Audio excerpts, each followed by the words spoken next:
My family uninvited me from the $8,000 Christmas chalet I paid for, so I canceled it myself and watched their perfect holiday crumble in seconds. My name is Patrick, and I'm 28 years old. To anyone looking in from the outside, my family was the perfect suburban dream. My dad, always in his crisp business attire, carried himself with a know-it-all confidence that left no room for disagreement. My mom played the part of the peacekeeper, but her efforts always seemed to quietly reinforce my dad's authority. Then there's my younger sister, Vanessa, the golden child. If she burned the house down, they'd probably call her passionate and blame the matches for being too available. And me? I was the one who kept to himself, worked hard, and always felt like I was on the outside looking in. Christmas, for as long as I can remember, was their annual showcase. It was a well-rehearsed play where Vanessa got the starring role.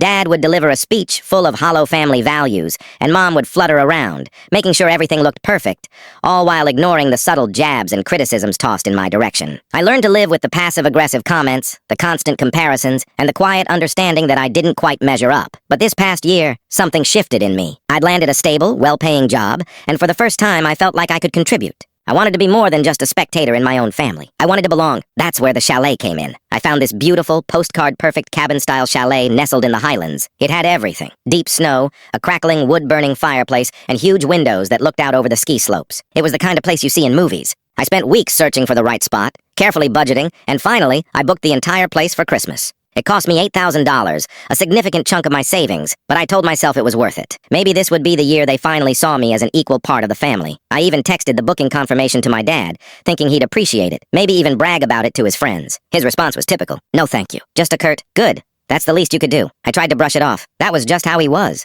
As December rolled around, the old patterns started to reappear. Vanessa began talking about the trip as if it were her own. She posted on social media, "Can't wait for our family Christmas at the chalet Dad rented." Not a single mention of me. When I asked her about it, she just gave me a dismissive smile. Relax, Patrick. No one cares who booked it. It's all Dad's idea anyway. That should have been my first major red flag, but I was still holding on to hope. Everything came to a head on a random Wednesday night in early December. I'd stopped by my parents' house after work to drop off some Christmas decorations I'd bought. They were all in the living room sipping wine. Vanessa was sprawled on the couch, chattering about the outfits she was planning to pack. I was just about to mention that I'd picked up some supplies for the chalet when my dad cut me off. "You're not invited to Christmas this year," he said, his tone as casual as if he'd asked me to take out the trash. I froze, the words not quite computing. "What? You heard me," he replied, swirling the wine in his glass. "It's going to be a family-only Christmas. We don't need any complications." "You can do your own thing." I actually let out a short, disbelieving laugh. "A family-only Christmas? I am your family." "I'm your son," Vanessa sneered from the couch. "Dad just means it'll be less stressful without you. Don't make a scene, Patrick." And my mom, my always neutral mom, just gave me this pitying look, like I was a stray dog begging at the door. "Maybe it's for the best, dear," she said softly. "We all just want a peaceful holiday this year." I can't really describe what I felt in that moment. There was hurt, sure, a deep sense of betrayal.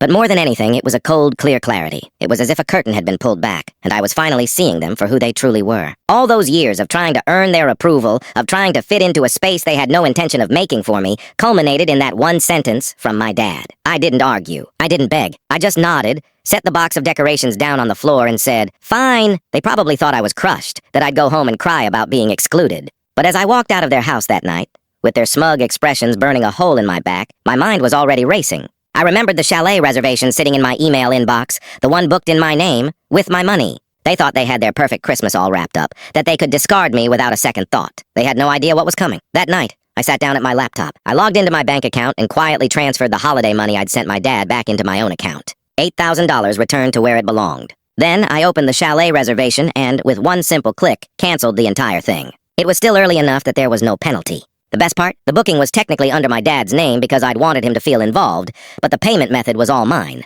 So when the cancellation went through, the credit was returned directly to me. I didn't tell them. I went to bed with a strange sense of calm, half expecting the fallout to begin immediately. The next morning, my phone exploded. 31 missed calls, 12 voicemails, a string of texts. One message from my dad stood out. It was short and demanded, "Call me back now." I didn't. I sat there with my coffee and listened to his voicemails. The first one was confused. "Patrick, there's some kind of mistake. The chalet reservation isn't showing up. Call them and fix it." The tone quickly shifted to annoyance. "This isn't funny. If you're pulling some kind of stunt, you better undo it. Now." Then finally, the outright anger. "You think this makes you clever? You've embarrassed me, Patrick. Do you understand that? Fix this now." He was embarrassed. That was the core of it. It wasn't that he'd uninvited his son from a holiday he'd paid for. It was that his friends and extended family were going to find out the luxurious trip wasn't happening. His pride was wounded, and in his world that was the ultimate sin. By midday, Vanessa started texting. Her tone was less angry and more entitled. "Are you seriously doing this to us? You promised we'd have Christmas at the chalet." "All my friends know about it, Patrick. I already told everyone. Do you even care what this does to me? I didn't respond. I was learning that silence was far more powerful than any retort I could muster. That evening, the games began in earnest. My mom showed up at my apartment unannounced, carrying a casserole, her classic peace offering. She let herself in with a spare key I didn't even know she still had. "Patrick," she began, her voice dripping with fake sweetness. "I think we got off on the wrong foot last night. You know how your father can be with his harsh language. He didn't really mean you weren't welcome. He was just stressed." I just looked at her. "So I'm invited now?" Her smile tightened. "Well, of course. But only if you fix this chalet situation. Your father's reputation is on the line and so many people are looking forward to this trip. It would mean so much to everyone if you just handled it quietly. The manipulation was so transparent it was almost laughable. It wasn't about including me. It was about me cleaning up their mess. And if I don't?" I asked. She set the casserole on my counter and folded her hands as if in prayer. "Then I'm afraid you'll be making things very difficult for this family. Do you really want to ruin Christmas for your sister?" And there it was. Vanessa's happiness, as always, was the ultimate priority. I remembered all the birthdays where she got extravagant gifts and I got socks. I remembered when she crashed my car and my parents told me not to be selfish because she was under so much stress. The same old story. I didn't give her the reaction she wanted. I just said, "Thanks for the casserole," and walked her to the door. She looked at me with that sad, disappointed expression she'd perfected. "Your father is very disappointed in you," she said, her final shot. Later that night, Vanessa added me to a new group chat she'd made titled Christmas at the Chalet. The irony was almost painful. She clearly still didn't realize I'd canceled everything. Her messages were full of excited chatter about ski outfits, champagne, and the Instagram photos she was going to take. My dad chimed in. "I'll handle the wine." "Don't worry," my mom responded with heart eye emojis. It was like they were collectively erasing me from the narrative I had created. Finally, Vanessa tagged me. "Patrick, can you please send the updated booking confirmation? Dad wants to make sure the dinner reservations are set up." I stared at that message for a long time. Part of me wanted to expose them right then and there, to blow up the chat with the truth. But something told me to wait. Let them spin their fantasies a little longer. The higher they built their castle in the sky, the harder it would fall. The tension kept building over the next week. They started hinting to extended family about the amazing chalet trip, subtly implying that Vanessa was the one orchestrating it all. One of my aunts even texted me, confused. "Your sister told me you're not coming this year. That can't be right, can it?" When I gently told her that my dad had uninvited me, she was shocked. "But you're the one who paid for it." The word was starting to spread. I could feel their perfect facade beginning to crack, and with every little fissure, their messages to me became more frantic and desperate. But nothing prepared me for the night my dad showed up at my door in person. He wasn't angry this time. He was worse. He was charming. He stood there in his pressed coat, holding a bottle of expensive wine like we were old friends reuniting. "Patrick, son," he said, his voice smooth. "We need to talk about this chalet situation. I know you're upset, but let's be adults. We can work something out." I knew then they weren't just panicked. They were scheming. I let him in. He placed the wine on my counter without asking and sat down across from me. The silence stretched out, and I could tell he hated it. He was a man who always had to fill the quiet. "Listen," he said, leaning forward. "About what I said the other night. Uninviting you. That was harsh. I was frustrated. You know how things get." I stayed quiet, letting him talk. He shifted in his seat. "Your sister. She's been under a lot of stress lately. Her job is shaky, she's worried about money and this chalet trip. Well, it's important for her. She wants to impress her friends, keep her reputation intact. You understand, don't you?" There it was, the same old record. Vanessa's feelings were the compass, and I was just supposed to follow the direction. "So, here's what we'll do," he continued, leaning back as if he'd just offered me the deal of a lifetime. "You'll rebook the chalet, use your card again, I know you can afford it, and put it under my name so I can manage things properly. In exchange, we can talk about getting you more involved in family decisions in the future. Since you seem to want a bigger role, more involved. As if belonging to my own family was a privilege he could grant me, a reward for good behavior and a fat wallet." I kept my voice steady. "Let me get this straight. You want me to rebook an $8,000 trip after you told me I wasn't invited just so Vanessa doesn't get embarrassed?" His smile flickered for a split second. "It's not about embarrassment. It's about family unity. You wouldn't want to be responsible for ruining Christmas, would you?" Family unity. The phrase was a joke coming from him. I didn't answer, and the silence grew heavy again. He couldn't stand it. "If you refuse, Patrick," he said, his tone hardening, "you are sending a very clear message to your mother, your sister, and everyone else that you do not care about them. And if that's the path you choose," he paused, his eyes narrowing, "then don't expect us to be there for you when you need us." It wasn't the words that felt like a betrayal. I'd known for years they wouldn't be there for me. It was the cold, transactional way he said it. For him, family wasn't about love or loyalty. It was leverage. I swallowed hard. "So, you're threatening to cut me off unless I pay for everything again?" He crossed his arms. "Not a threat, just reality. You're old enough to understand how the world works. Nothing's free." Those words, "nothing's free," shattered something inside me. I thought of all the times I'd helped them out. The loans when his investments failed, the weekends I'd spent fixing things around their house. I was always patient, always there. And here he was, looking me in the eye and saying none of it mattered unless I paid up again. I think he finally saw the change in my expression, the resolve solidifying. His fake charm evaporated. "Don't make this harder than it needs to be, Patrick," he said, his voice low, but the betrayal wasn't over. 2 days later, I got a call from my bank. A transaction had been flagged. Someone had tried to use my account information to make a large purchase, a deposit on a chalet. The name on the attempted booking was my father's. That was the final thread snapping. I had expected manipulation, but I never thought he'd resort to fraud. The bank assured me the transaction was blocked because the billing name didn't match the account holder. I thanked them, hung up, and sat in stunned silence. My own father had tried to steal from me. That night, I didn't sleep. I lay in bed replaying everything. Vanessa's posts, my mom's guilt trips, my dad's smug face in my apartment, and now this. The weight of their betrayal was immense, and for the first time, I felt something that was both terrifying and liberating. I didn't have a family, not a real one. The next few days were a blur. Vanessa went on a social media campaign, painting me as the villain with vague posts about selfish people. A cousin texted me, "Did you really cancel Christmas?" The narrative was shifting. I was no longer the one who was excluded. I was the reason the family was falling apart. My mom bombarded me with texts. "Your father is under so much stress. Vanessa is heartbroken." Not once did she ask how I was. Not once did she acknowledge what they had done. At work, I struggled to focus. The city was decked out in Christmas lights, and everywhere I looked, I saw families laughing together, wrapped in warmth and belonging. I felt completely alone in my one-bedroom apartment, surrounded by the ghost of a family I never really had. One night, I almost broke. I had my phone in my hand, my thumb hovering over my dad's contact, thinking that if I just gave in and apologized, I could have my family back. But then I remembered the bank's call, the attempted fraud, and the hollow feeling in my chest was replaced by a cold, hard resolve. That was my turning point. I started small. I gathered every piece of evidence I had. The chalet booking confirmation in my name, the cancellation receipt, the bank's fraud alert, screenshots of Vanessa's social media posts, and my dad's threatening voicemails. For the first time, I stopped reacting emotionally and started thinking strategically. This was a chess game, and I was done being a pawn. On the surface, I remained quiet. I stopped answering their calls and texts. I let them think I was licking my wounds. But privately, I was building a case, preparing for a confrontation they wouldn't see coming, but they managed to push me even lower.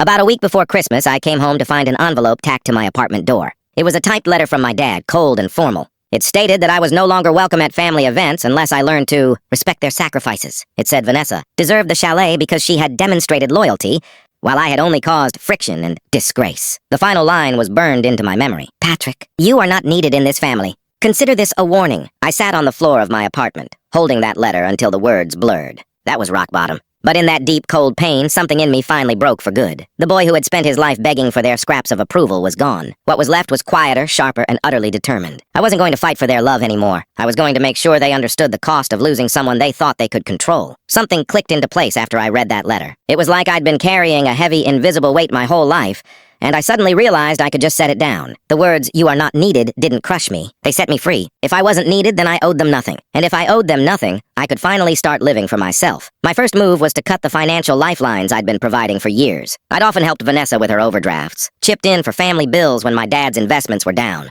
All little things I'd done out of a sense of obligation and a desperate hope it would make me belong. I shut it all down. I changed all my banking passwords, canceled the emergency credit card my mom had, and had my mail forwarded. It felt like plugging a dozen slow leaks. Then I turned my attention to my job. Instead of dragging myself through the day, I started arriving early, volunteering for new projects, and pouring my energy into my work. It was a distraction, but it was also a mission. Every hour I invested in myself was another step away from their shadow. My boss noticed. By the new year, I was being considered for a promotion and a significant raise. For the first time, I felt a sense of momentum that was entirely my own. My bank account grew. My evenings were no longer spent obsessing over their manipulative texts. I deleted them all. I started going to the gym, something I'd always put off. The physical exertion, the sweat, the slow but steady progress, it became a ritual. My body got stronger, and so did my confidence. I wasn't the same person who had crumpled on the floor with that letter. The change spilled into other parts of my life. I reconnected with old friends my family had never approved of. One of them, Julian, ran a small marketing agency and offered me some freelance work. What started as a side project quickly grew into a serious source of income. Julian once told me, "Man, you've been hiding your skills for too long. If your family doesn't appreciate you, don't worry, other people will." Those words stuck with me. For so long, I'd let my family define my worth. Outside of their toxic bubble, I was valued and respected, and that's when the real power shift began. I went back to the folder of evidence I'd been compiling. The chalet receipts, Vanessa's posts, the bank's fraud notice, my dad's voicemails. I started piecing it all together, not out of spite, but for my own sanity. The proof was all there, a clear record of their attempts to erase, manipulate, and steal from me. Looking at it, things became very clear. If I wanted justice, it wouldn't come from screaming or crying. It would come from patience, precision, and letting them dig their own grave while I stood by with the spotlight. Life outside their orbit kept getting brighter. Julian introduced me to contacts that led to opportunities I'd never dreamed of. New contracts, bigger clients, more money. I moved into a better apartment with floor-to-ceiling windows that looked out over the city skyline. Every night I'd stand there with a glass of wine, looking at the glittering lights and thinking, "This is mine, not theirs. Mine." It wasn't about the money or the view. It was about building something they couldn't touch, couldn't take credit for, and couldn't take away. Every step forward fueled a new fire inside me, one of determination, not desperation. They were still trying to reach me, of course. Vanessa sent guilt-tripping texts. "You're wrecking everything. Why are you doing this to us? Dad sent veiled threats about burning bridges. Mom played the martyr.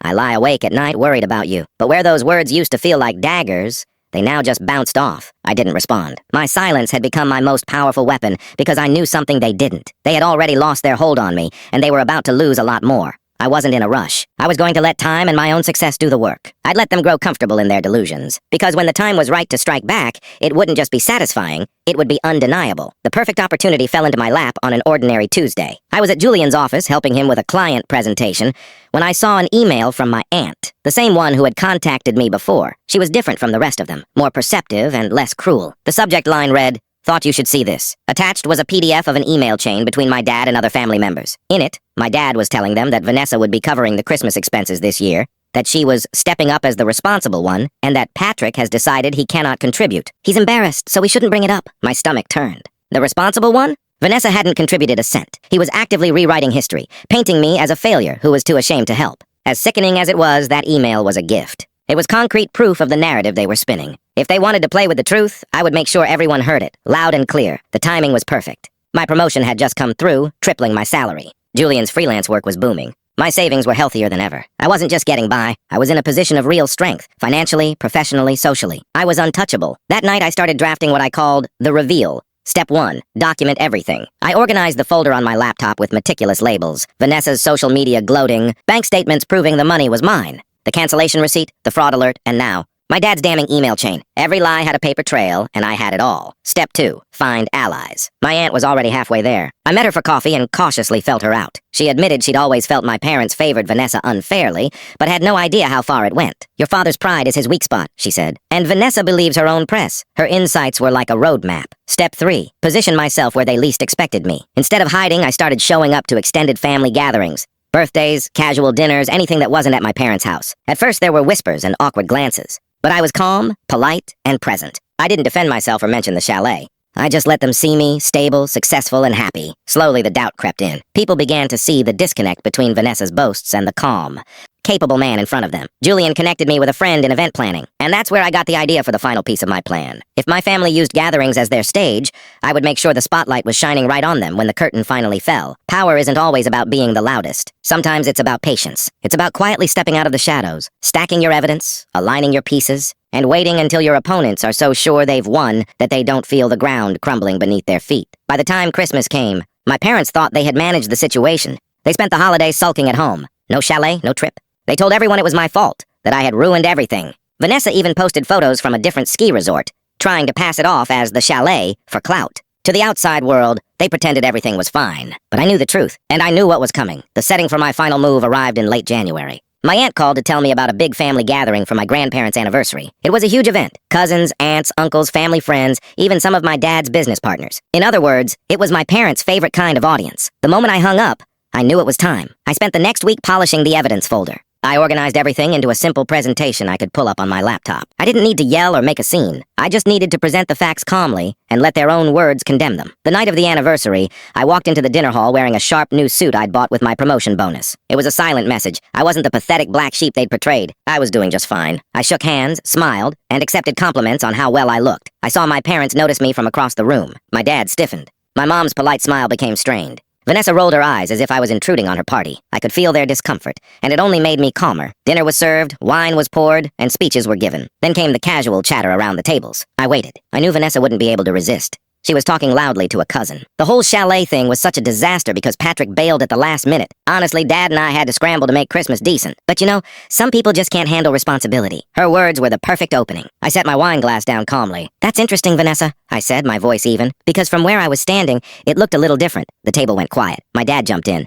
his voice tight. "Let's not air family drama here. Tonight is about your grandparents." I almost laughed. "I agree. It's about family. Which is why I think everyone should know the full story since you've already started telling it, Vanessa." I took my laptop out of my bag. I hadn't planned on making it a show, but the moment demanded it. I asked a cousin to help me connect to the projector that was set up for a slideshow of old family photos. Within seconds, my screen was illuminated on the wall for everyone to see. I started clicking through the evidence. First, the chalet confirmation email, with my name and my payment information clearly visible. A soft gasp went around the room. Next, the cancellation confirmation with the refund issued back to my account. Then, Vanessa's social media posts bragging about her chalet. After that, my dad's email chain claiming Vanessa was the responsible one paying for everything. And finally, the bank's flagged fraud alert with his name on it. I didn't raise my voice. I didn't accuse or dramatize. I simply stated this is what happened. I paid for the chalet. I was told I wasn't invited. When I canceled it, an attempt was made to use my bank account without my permission to rebook it. The silence in the room was absolute. You could hear a pin drop. My parents' faces were sheet white and frozen. Vanessa sputtered something about me twisting things, but the evidence was right there, undeniable. Then the murmuring started. My aunt was shaking her head. An uncle muttered. I knew something was off. One of my dad's business associates leaned back in his chair, a look of disgust on his face. Unbelievable. For the first time in my life, I wasn't the one being pushed out. Everyone in that room knew I was telling the truth. My dad tried to salvage it. He stood up, glass in hand, and said, "Let's not overreact. It was a misunderstanding." I cut him off, my voice still calm but firm. A misunderstanding is when you forget to invite someone. This was deliberate. And I think everyone here deserves to know what your family values really mean. The word values hung in the air. My mom finally broke, whispering, "Patrick, please stop." But it was too late. The damage was done. Their perfect facade had been shattered in front of the very people they valued most. I didn't stay long after that. I didn't need to. As I walked out of the hall, I could hear the questions and comments being directed at them. The weight that had been on my shoulders my entire life was gone. It was on them now. The feeling of walking out into the cold night air with my head held high was better than any Christmas gift I'd ever received. The fallout was immediate. The next morning, my phone buzzed constantly. Not from my parents, but from cousins, aunts, uncles, and family friends who had been there. The messages were all variations of, "I can't believe they did that to you," and "You were right to show everyone," and "You're always welcome with us." Word spread like wildfire. My parents' carefully cultivated reputation was in tatters. Dad's business partners distanced themselves. One even canceled a collaboration over ethical concerns. For a man who lived for appearances, it was a total collapse. Vanessa tried to do damage control on social media, posting about toxic siblings and jealousy, but it was useless. Screenshots of her original bragging posts had already circulated. Her attempts to play the victim only made her look worse, and her circle of admirers shrank dramatically. My mom just retreated. The peacemaker had no peace left to make. Her silence was seen as complicity. I stayed quiet. I didn't gloat. I didn't have to say a word. My silence, which I had once hated, was now my victory lap. Weeks turned into months. The calls and guilt trips stopped completely. It was as if they finally understood they had no power left over me. And the best part? I didn't miss them. For the first time, I felt light. I had my career, my friends, my independence. I had peace. I ran into my aunt at a cafe a while later. She told me my dad had tried to host a dinner to smooth things over, but almost no one showed up. The family was done playing his game. "You don't realize it yet," she said, smiling, "but you won. Not just against them, but against the hold they had on you." That night, I stood by the large windows in my apartment, looking out at the city lights. For years, I'd begged for a seat at their table, contorted myself to fit their mold, and carried the weight of their disapproval like a burden I could never put down. I didn't need it anymore. I had built something stronger, something they could never change or take from me. Their chalet vacation had failed. Their reputation had crumbled. Their grip on me was gone. As I turned away from the window, a small smile touched my lips. The truth was, they hadn't uninvited me from their Christmas. I had canceled their ticket into my life, and I was never, ever giving it back.